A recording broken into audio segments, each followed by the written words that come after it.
Hello everyone and welcome to my tutorial. In our today's tutorial, we are having chapter number 6 for data entry NIOS grade 10 and grade 12, which is senior secondary and secondary, code number 229 and 336. Today's chapter is chapter number 6, that is basics of spreadsheet.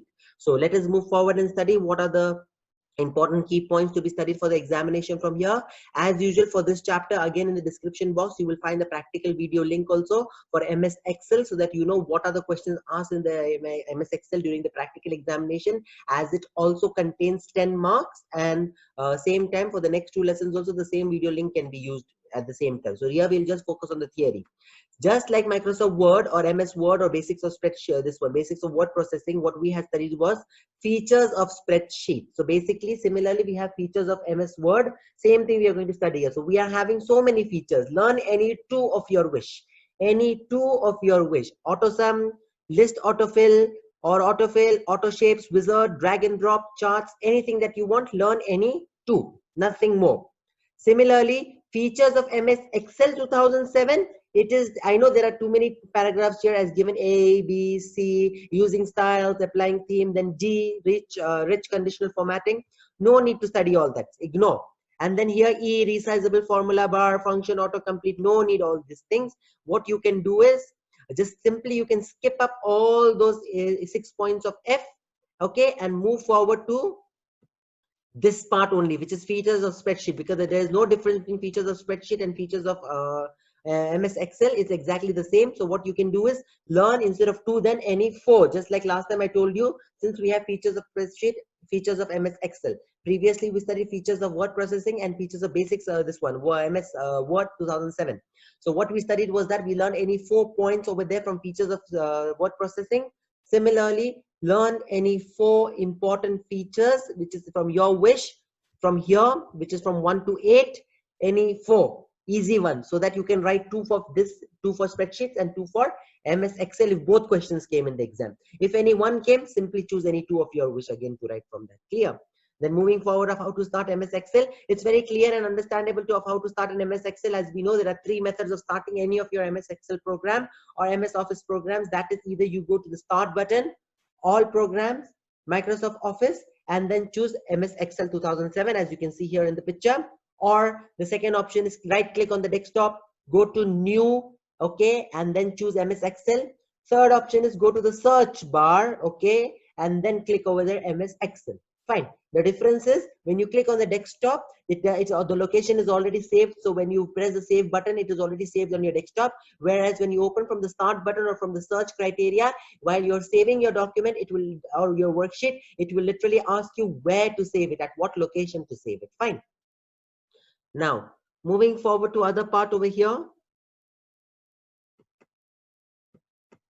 that run option also, as I told you. Okay, Excel worksheet. So what is an Excel worksheet? Basically, an Excel worksheet is nothing but a complete spreadsheet worksheet which contains rows and columns. It is already made up of many rows and columns, and each rows and column is having a particular name.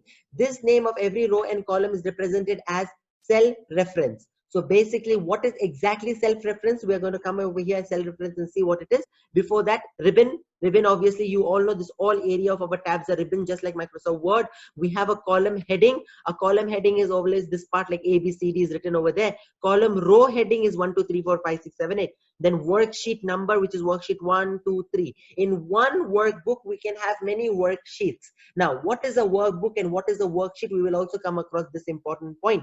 Then sheet tab, horizontal scroll bar, vertical scroll bar, obviously for the navigation of the page, you already know this thing. And then this is the active cell. What do you mean by active cell? The cell at which you have clicked is called an active cell. So this cell is clicked, it is active. So it is known as H because it is highlighted, and it is 7. So the cell reference or the name of the cell is H7. Then selecting and adding and renaming a worksheet is very easy. You just have an option over here of worksheet, sheet 1, sheet 2, sheet 3. And then to include or add up an extra sheet. By clicking this button, you can add extra sheet. By right clicking on that button, you can actually rename it, edit it, delete it, make a copy, hide it, put a password. So many options are available to do with it. For that clear options to see how it is performed, done on the practical video, you can go through it and also check it.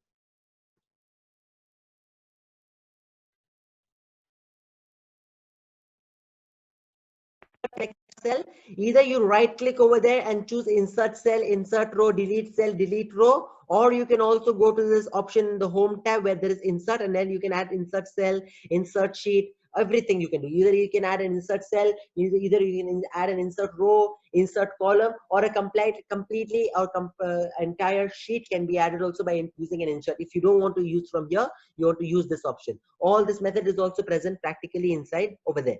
Then others you can just skip it, no need for all this parts, not important. Renaming a worksheet, all this is practically, as I've told you, it is present over there. Naming a cell, particularly the cell, also I've told you. Now there is a function tab over here where you put a formula, and next to it is the name box. A name box is a box which tells you the cell reference actually, or the name of the cell where it is clicked. So if it is clicked on somewhere around in column D, and at number 6 the name of the cell is D6, so that is just the name, so you can skip all this part also. Navigating a worksheet, obviously you can navigate a worksheet using your scroll bar. We have two types of scroll bar, vertical and horizontal. Horizontal to move from left to right, and vertical to move up and down.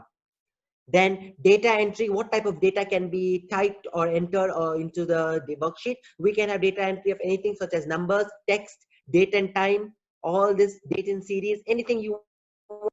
Editing the data is very simple. You have undo or redo button also present on the top, just like Microsoft Word. No difference in this case. We have a find and replace option also in the home tab, just like Microsoft Word. So that if you have a long list and you want to find something inside that, so you can find it just by clicking the find button. And then you also want to replace some mistakes, so you can find something and replace by typing up the new stuff in there also. Then modifying a worksheet is nothing but inserting new columns and rows or deleting cells. So that I told you already is a practical part. So all you can see from there. Then resizing rows and columns. How to resize a row and column? It's very simple to resize just by dragging left to right horizontally. That is for the columns, and for the rows up and down. So that is how you can increase. All this is also present practically over there. Steps, they will ask you how to do the steps. So these things they will not ask you how to do the step. It's very simple to say that move the cursor between the two, between the line or between the two alphabets present on the column side, or move the cursor between the two rows, the numbers between the two rows, and drag it up or down, left or right. That is the best and easiest step. Just see, this is dragging the size. Here is the way to explain it. This is the way you can do. This picture is a very good example. You actually bring the mouse close between the two columns and change the cursor changes to cross sign, and then you can move left to right, dragging. This is the best way to write in the exam. They won't cut your marks. Then same thing here they gave you for the rows. As you can see here, dragging up and down. Moving or copying entire cell, just Control C, Control V. Common sense again is present over there. Then cut and paste, of course you can do that, also normal in that case. Freeze panes. Now what is freeze panes? Basically freeze panes is a method by which we can actually freeze the columns of every section. Columns, actually it is actually freezing the row headings of a column. Example is what? Let's consider one example over here as this one.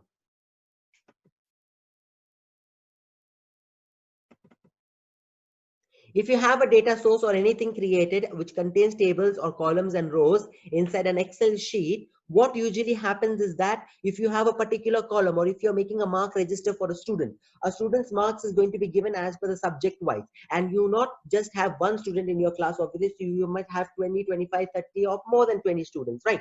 So in order to write all the details for a particular student and their marks for the subjects, the list might go very long. As you're moving forward, down, because the number of students or the names are increasing. Just like one example is this one. You can see these are my headings, right?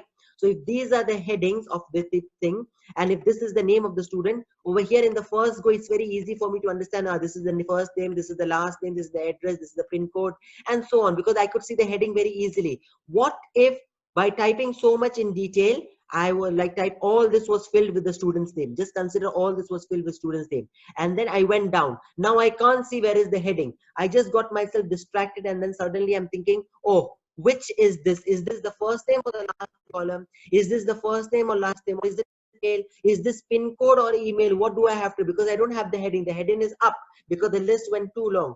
So by freeze paning, what happens? We actually freeze the column headings. we actually freeze the column headings in such a way that where the method of doing this freeze pane is already mentioned inside the video also for the practical side, but I will just add up over here just to show you how does it look like, so that you can understand what exactly it does. So the freeze pane option is available inside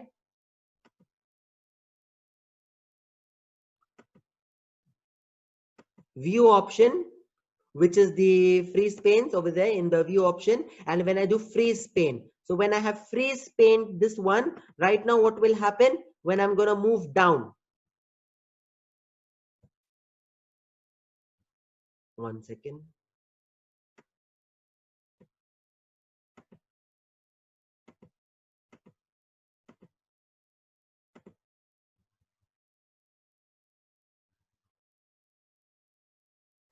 There is the practically I had already shown you how to do the freeze panes over here, but with this 2016 that I had used actually 2007.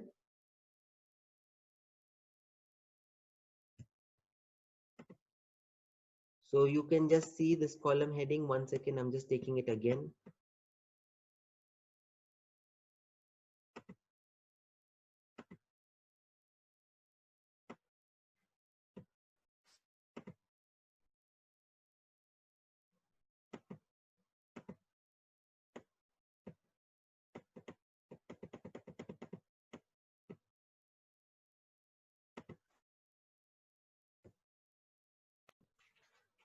So as you can see over here, the issue was actually, since this is the option that was given for freeze pane, but the freeze pane only takes place if we take the first column. So the first column and the top row needs to be freeze, as you can see here. So here it was right in between rather than having in the first row. So what I did was that I just copied this area in the first section and I pasted over here, because it has to start, because my typing was not done in the beginning. And then I chose the option of freeze panes, and once I chose the freeze panes, as I go down, you can see it keeps on. How long, how much down I go, it doesn't make a difference. See, I'm on 45, but the heading remains the same always. Why? Because the first column needs to be fixed. It cannot be done from middle actually. So you don't leave the first row or the column. You have to start typing from the first row and column. This is the way you can do freeze panes over here.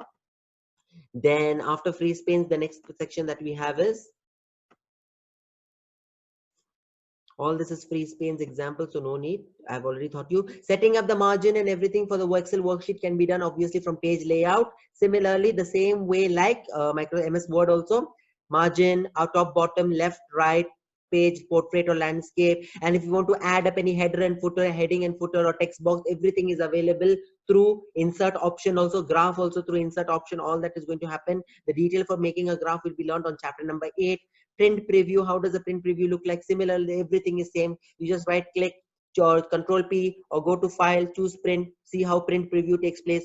After print preview, you have adjusted everything, then you go for a print command. In the print command, you have a print dialog box which tells you how many number of copies to be printed, or change the printer, or what pages from where to where you want to print, whether you want to print that active sheet only or the entire workbook. What do you mean by entire workbook? Entire workbook means whether if the book contains 10 sheets, so you can print out all 10 sheets. But if you do active sheet, you only print one sheet out of the other 2 sheets. And the difference between workbook and worksheet is that a workbook is the file which is stored in your desktop or any other location, whereas worksheet stands for the number of sheets present inside one book. Just like pages, how many pages are there in one book, like that it is the difference. So you can tell like the reference like that. Then all this are print, save and close. You know how to save, and then you know to close, to put an X button. And then finally workbook protection, same method like MS Word. Go to the office button or file button, save as, tools, general options, password to open, password to modify, password to open, just so that whenever you open the MS Excel or any file which was saved before opening, it will ask you for a password. And password to modify, it will open, but you cannot make any editing unless you put the password to make the editing to be saved. And then you have other in-text questions over here, fill in the blanks, and terminal questions to be done. So this was the end of this lesson. Very similar and very close to MS Word only. No difference. The only difference is that the sheets are changed. In MS Word, we call it page, whereas in MS Excel, we call it worksheet. So let's move forward and learn the next lesson, which is going to be chapter number 7, formatting worksheets.